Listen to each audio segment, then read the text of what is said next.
Algebras. Welcome to your Chapter 5, Lesson 2 notes on solving systems of equations using the substitution method.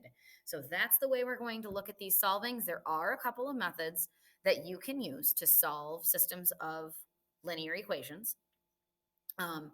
There are the substitution method and the elimination method. I'm going to teach you both, okay? But the first one I'm going to start with is the substitution method.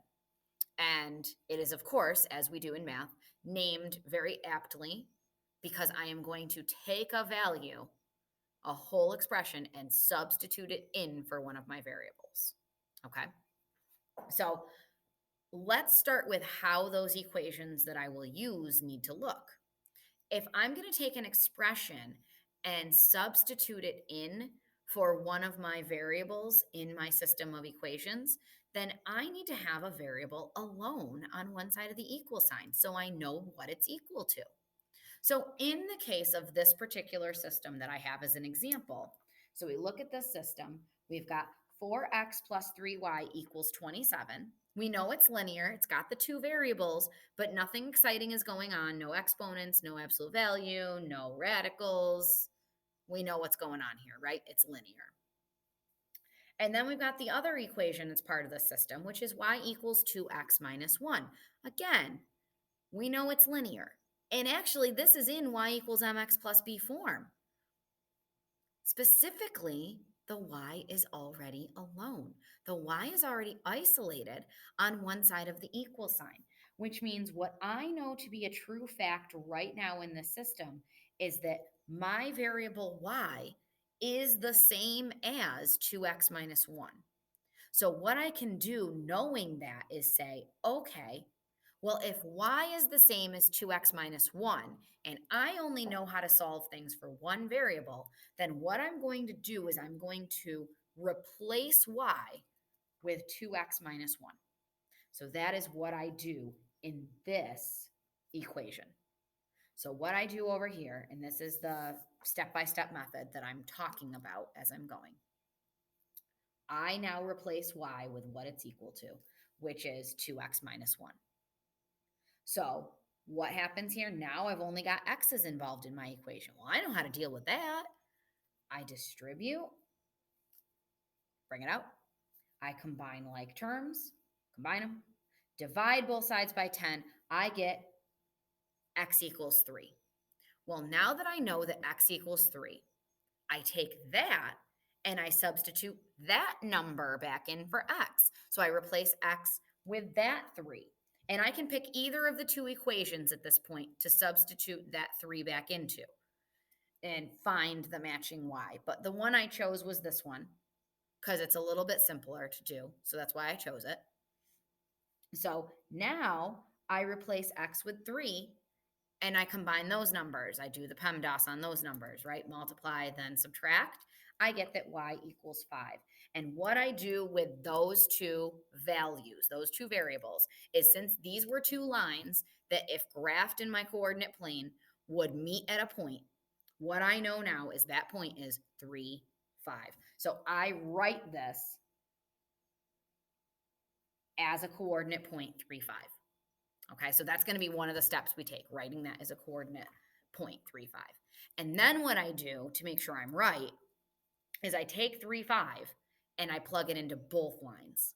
So I plug it into both original equations. And that whole original equations thing is going to be important in a minute. Okay?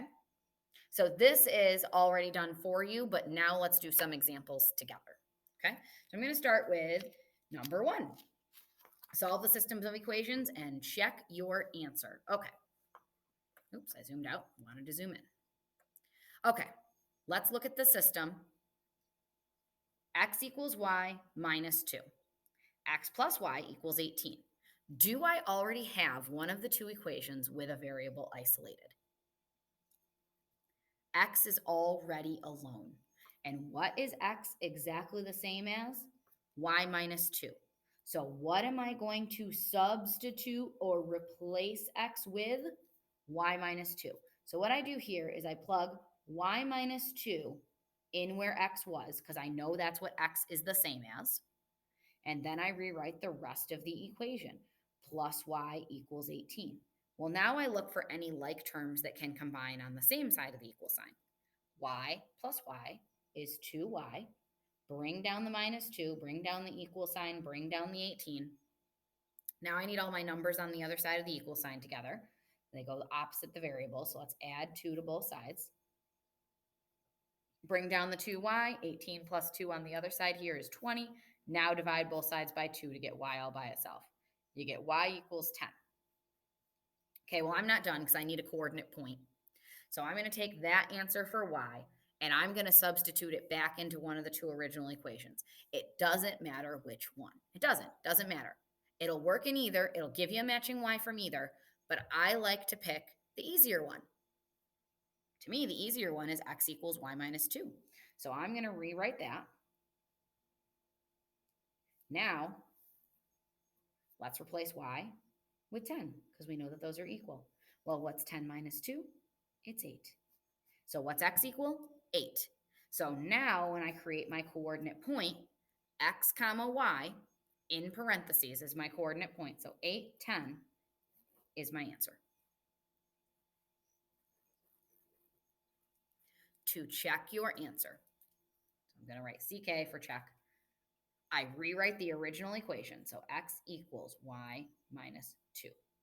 I substitute in 8 for x and 10 for y. And now I use PEMDAS to see if I get the same answer on both sides of the equal sign. And this side is already simplified, but this side, 10 minus 2 is 8. So yeah, that was the equation I just used to get my matching y, so that will be a quick one. But the other one also has to happen. So I rewrite the original equation. I substitute in 8 for x and 10 for y.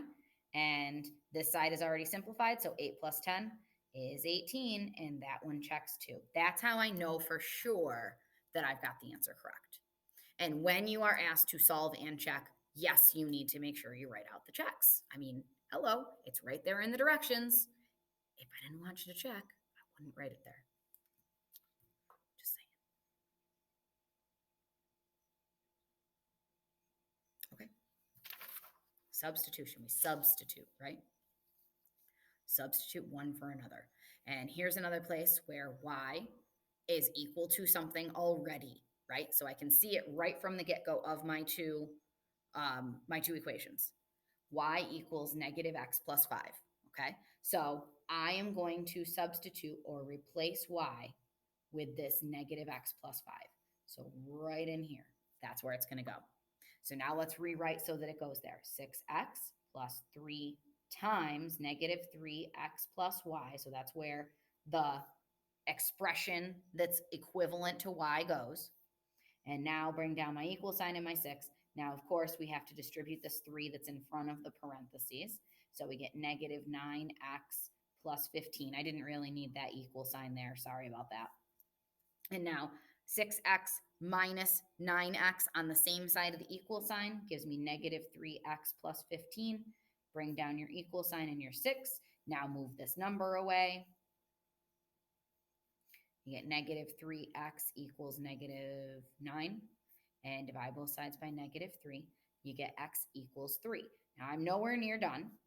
I need to take this value for x now and substitute it into one of the two original equations. I'm just going to pick the first one. I personally think it's a little bit easier, but again, it's your choice which one's easier. I could do it for either. But now that I know that x is equal to 3, I replace x with 3 and finish.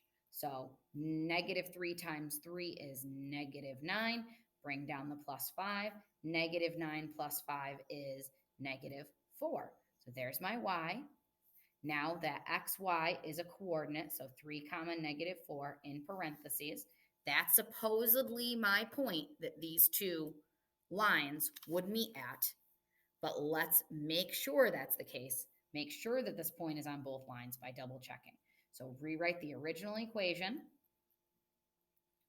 Y is negative 4. X is positive 3. And let's double check to make sure this equals on both sides. So I get negative 9 here and plus 5 here. So yep, this does equal negative 4 on both sides. So good. That again is the one we just plugged into. So that makes sense that it would be a quick one and match up with what we've already done. But let's rewrite the other original equation and make sure that this point checks out. So 6 times 3, because 3 is x, times 3 times -4, because -4 is y. I get 18 minus 12. And yes, that does subtract to give me 6. So yes, that does work too. Now, the substitution method can only work if a variable is alone on one side of the equal sign, because that's what substitution is. I know this variable is equal to this expression, so I'm going to substitute in that expression for that variable in the other equation. So what if I have a situation like number 3, where I do not already have a variable alone on one side of the equal sign? Okay, I guess I could get one, right? Is there a place in those two equations where maybe a variable could easily already get a loan? Look at that x. Right now it's attached to the 2y by addition. But if I subtract the 2y away to the other side of the equal sign, I can easily get x all by itself. So x is now alone. On the other side here of the equal sign, I've got 2 minus 2y. So now I know that x is equal to 2 minus 2y. So that is what I will substitute in for x in the first equation. So it's going to be 3 times 2 minus 2y minus 4y equals 26. Distribute.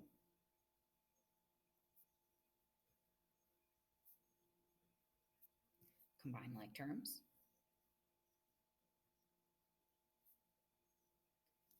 We want y alone on this side of the equal sign. So let's subtract 6 from both sides.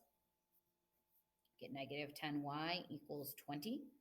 And divide both sides by negative 10. What's y equal to? Negative 2.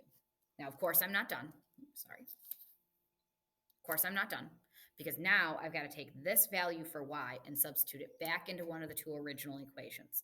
Again, pick whichever one you find to be easier. I personally find the second to be easier, but I need to rewrite the original equation, not the one I manipulated to get y, or excuse me, not the one I manipulated to get x alone. I need to substitute into the original. So x plus 2 times negative 2 equals 2. X minus 4 equals 2, right? Because 2 times negative 2 is negative 4. It's minus 4. So there it is. And then add 4 to both sides to get x alone. X equals 6. So my coordinate point that would be on both of these lines should be 6, negative 2. But of course, I was told I need to check my answer. So the checks, again, go back into original equations. Okay, original equations. So 3x minus 4y equals 26. Now, x is supposed to be 6, and y is supposed to be negative 2. So let's see how this works. I get 18. Negative 4 times negative 2 is positive 8. And yes, 18 plus 8 is 26. So that works out nicely. Now I get x plus 2y equals 2. X is 6, plus 2 times negative 2 is negative 4. So 6 minus 4 does give me 2. So there we have it. It works. Okay? I believe you have done substitution in 8th grade. I believe you should be okay with this, with the manipulating the equations, with the substituting in, with the distributing. That's the stuff that we were doing back in chapter 1 when we were reminding ourselves how to solve equations. Okay, it is 2 variables now. So if you do find yourself needing help, please let me know. I'll help you through these. I love systems of equations. I think they're fantastic. They're a great exercise in both algebra and basic order of operations when you're doing your checks over here. Okay. Yes, you need to check. Yes, you need to write your answer in a coordinate and circle. Yes, you need to find both x and y. Okay, so these are all steps you need to take every single time. Yes, it takes a little bit of time, but you need to be doing it this way. Okay. You need to show all of this work, all of these steps, because that's how we find where our mistakes are. Okay. Please give the homework a try. When you are doing it, again, coordinates circled as your final answers. This is my final answer. This is my final answer. This is my final answer. Having trouble? Keep your notes out. Read through the procedure. Okay. Ask me in class, ask me over after school Zoom, but I am more than happy to help you. You just got to make sure you give it a try yourself first. When you go to do your checks, rewrite the original equation given to you. Rewrite this equation, then substitute in your x and your y. Okay? Little things that you want to be paying attention to really make a big difference when solving algebraically. Okay? But I do think you can do this. So please give it a try.